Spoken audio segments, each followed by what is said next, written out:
स्त्री जब किसी पुरुष से प्रेम करती है तो उसे लगता है इस संसार में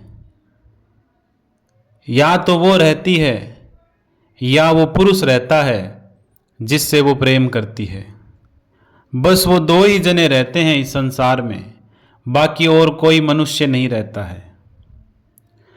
वो जहां भी जाती है अपने पुरुष के बारे में बातें करती है, हंसती है, गाती है, नाचती है, रोती है और रोते रोते सो जाती है। लेकिन स्त्री को यह नहीं पता कि उसका ये पवित्र प्रेम, निस्वार्थ प्रेम, अमर प्रेम, छल रहित प्रेम एक दिन पूरे संसार को उस पुरुष का दुश्मन बना देगा। इस संसार की सभी स्त्रियों के प्रेम करने का तरीका एक जैसा ही होता है।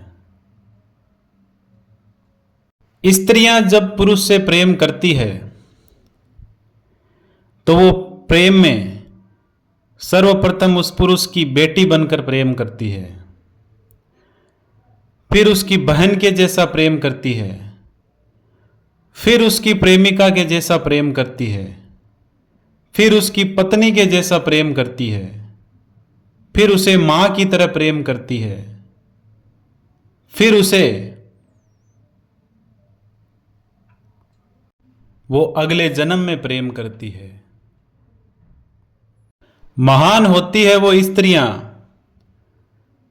जो अपने पुरुष के पास चली जाती है अपनी जिंदगी जीने, सबको छोड़कर, और अमर कर देती है अपने प्रेम को। सवाल यहां पर यह नहीं उठता कि माता पिता ने उसे पाल पोस कर बड़ा किया है और वो उन्हें छोड़ के चली गई। सवाल यहां पर प्रेम को अमर करने का है, प्रेम को निभाने का है। लड़की घर से भागती नहीं है, तुम ही बिछड़ जाते हो हर बार। हर स्त्री को अपना जीवन किसी न किसी पुरुष के साथ ही बिताना है। वो अपने माँ बाप से तो शादी कर नहीं सकती, अपने भाई से तो विवाह कर नहीं सकती, करेगी तो एक पुरुष से ही विवाह, उसी के साथ जीवन बिताना है। और जिससे उसने प्रेम किया है उसी के साथ वो जीवन बिताना चाहती है। इससे सुंदर और क्या हो सकता है। प्रीत ना कीजिए पंछी जैसी जल सूखे उड़ जाए, प्रीत तो कीजिए मछली जैसी जल सूखे मर जाए। स्त्री किसी आतंकवादी के साथ तो जाती नहीं है, किसी देशद्रोही के साथ तो गई नहीं, वो गई तो एक पुरुष के पास ही है। और जहां प्रेम होता है वहां जीवन होता है। जो माँ बाप कहते हैं अनजान स्त्री पुरुष से बात करना गलत है, वही माँ बाप एक दिन 25-30 साल तक जिस पुरुष को जानती ही नहीं है उस पुरुष के साथ उस स्त्री का विवाह भी कर देते हैं। तो क्या यह अपराध नहीं है?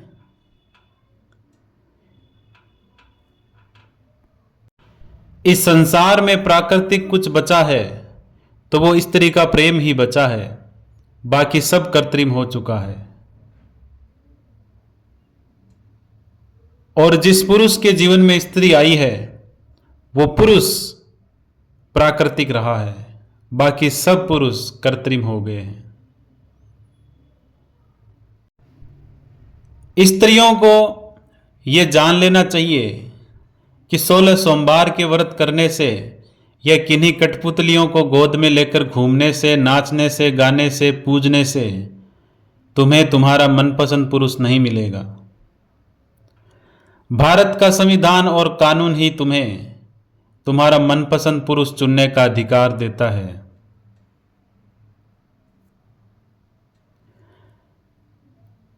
जिस व्यवस्था विवाह अरेंज मैरिज के बाद तुम अपने बाप को गालियां देती हो, पछताती हो, रोती हो, आरोप लगाती हो अपना जीवन बर्बाद करने का, उसी बाप से यदि तुम अपने प्रेम विवाह के लिए, अपने पुरुष के लिए क्षणिक तर्क युद्ध कर लेती तो आज तुम्हारा जीवन सुंदर हो जाता और हो जाएगा।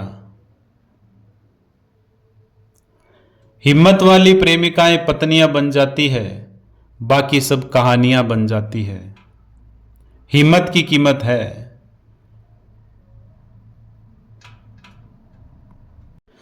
स्त्री जब किसी पुरुष से प्रेम करती है तो वो पूरे संसार को बताती है कि मैं उस पुरुष से प्रेम करती हूं, वो मेरा प्रेमी है, मैं उससे विवाह करूंगी। लेकिन उस भोली स्त्री को यह नहीं पता कि तुम जितना संसार को अपने पुरुष से परिचय करवाओगी, अपने पुरुष के बारे में बताओगी, ये संसार उस पुरुष को उतनी ही चुनौतियां पेश करेगा।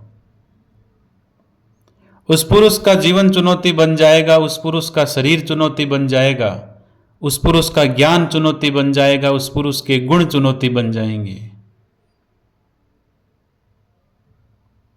संसार को कहने के बजाय स्त्रियों को चाहिए कि वो पुरुष के साथ उसकी ढाल बनकर खड़ी हो जाए। फिर संसार की कोई ताकत भी उस पुरुष को आंख उठाकर देखने की भी हिम्मत नहीं करेगी।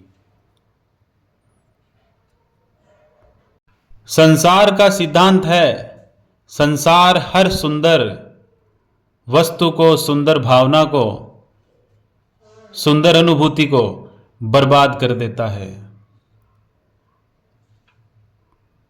संसार नहीं सहन कर पाता है हंसते हुए पुरुष को, हंसती हुई स्त्री को, प्रेम करते हुए स्त्री पुरुष को। स्त्री अपनी सहेलियों को अपने पुरुष के बारे में बताती है